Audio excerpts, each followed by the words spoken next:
శుభోదయం అండి అందరికీ. అందరూ ఎలా ఉన్నారు? ఇది నా మార్నింగ్ వ్లాగ్ అండి. ఈరోజు సోమవారం కదా! ఎర్లీ మార్నింగ్ లేచి ఇల్లంతా క్లీన్ చేసి, నేను ఫ్రెష్ అయ్యి స్నానం చేసి బయటకొచ్చానండి. సో, వ్యూ చూసారు ఎంత బాగుందో మా బాల్కనీలో. అవన్నీ మొక్కలు పెట్టాలండి. తులసి కోట ఒకటి తీసుకురావాలి. చాలా పనులున్నాయి. రీసెంట్‌గా ఇల్లు మారడం వల్ల కొంచెం లేట్‌గా అవుతుంది. అందులో నాకు కొంచెం కోల్డ్ చేసిందండి. ఫీవర్‌గా కూడా ఉంది. దానివల్ల నేను కొంచెం స్పీడ్‌గా ఏ పనులు చేయలేకపోతున్నాను. ఇది నేను వండిన బగారా అన్నం అండి. దీనికి చికెన్ కర్రీ విత్ రైతా చేశాను.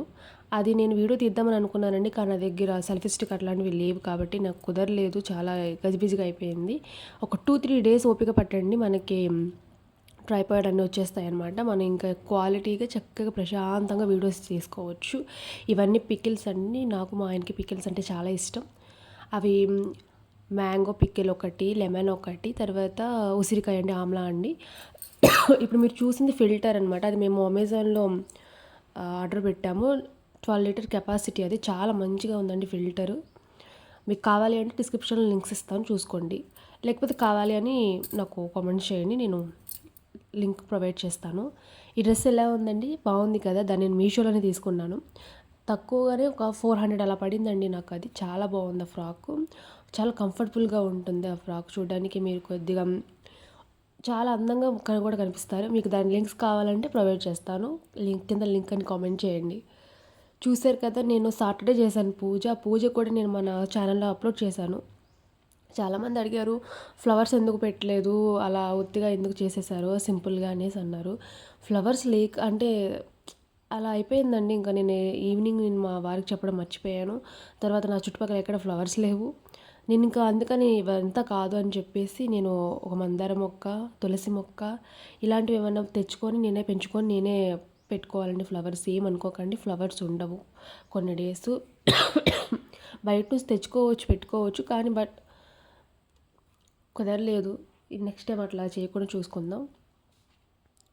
కొన్ని డేస్ ఇట్లానే ఉంటుందండి. ఫస్ట్ అదంతా క్లీన్ చేసేసుకోవాలండి. పితాంబరి పౌడర్ కూడా లేదు. లాస్ట్ వీడియోలో మీరు చూసినట్లయితే పితాంబరి పౌడర్ లేకపోవడం వల్ల నేను నార్మల్గా సోప్ పెట్టి కడిగేసి అక్కడ పెట్టేశానండి. నాకు అస్సలు సాటిస్ఫాక్షన్గా అనిపించలేదు.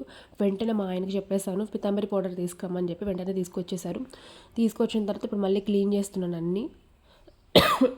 కొంచెం ఇగ్నోర్ చేయండి, నాకు కొంచెం దగ్గుగా వస్తుంది. ఎందుకంటే హెల్త్ కొంచెం ఇష్యూ వచ్చింది. జలుబు చేసింది అనమాట. వెదర్ అండి ఎంత చల్లగా ఉంటుందంటే పళ్ళు గజగజ వణుకుపోతున్నాయి. కాశ్మీర్ లాగా ఉంది. అంత చలి పెడుతుందనమాట.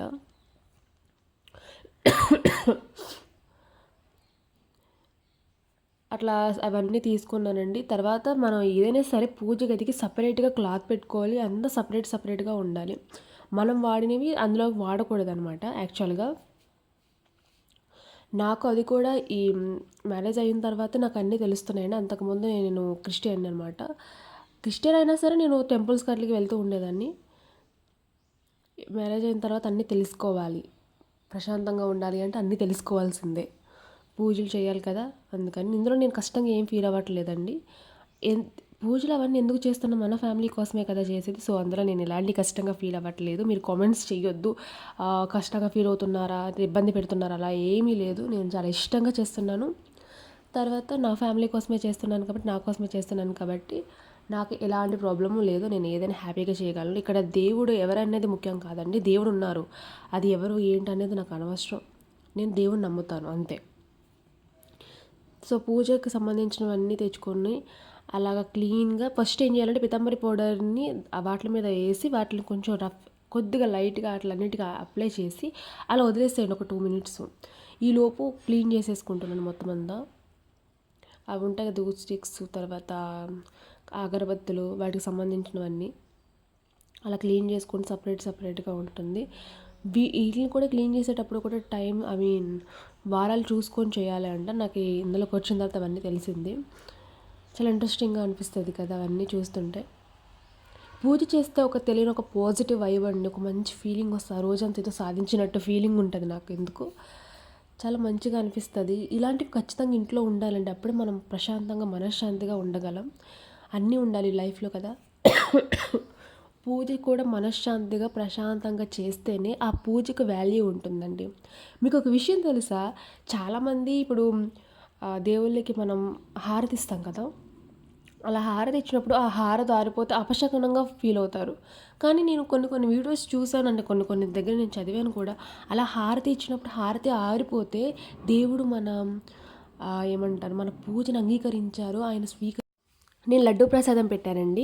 మనము హారతి ఇచ్చిన తర్వాత అది ఉంటుంది కదండీ! ఆ హారతిది ఇచ్చేది. దాంట్లో పక్కన మనం వాటర్ తీసుకున్నాం కదా! హారతి అంతా అయిపోయిన తర్వాత అక్కడ పెట్టి ఆయన సంతృప్తి చెందిన తర్వాత దేవుడు మనం 3 చుక్కలు అందులో నుంచి డ్రాప్స్ పొయ్యాలండి.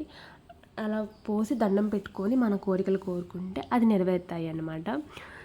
ఇంతేనండి. ఎలా అనిపించింది నా పూజా విధానం? నెక్స్ట్ టైం ఇంకా డెవలప్ అవుతుందండి. మీరు ఇంకా చూస్తారు కదా! అన్ని రకాలుగా చేస్తాను. పనులన్నీ ఇక స్టార్ట్ చేసేయాలండి.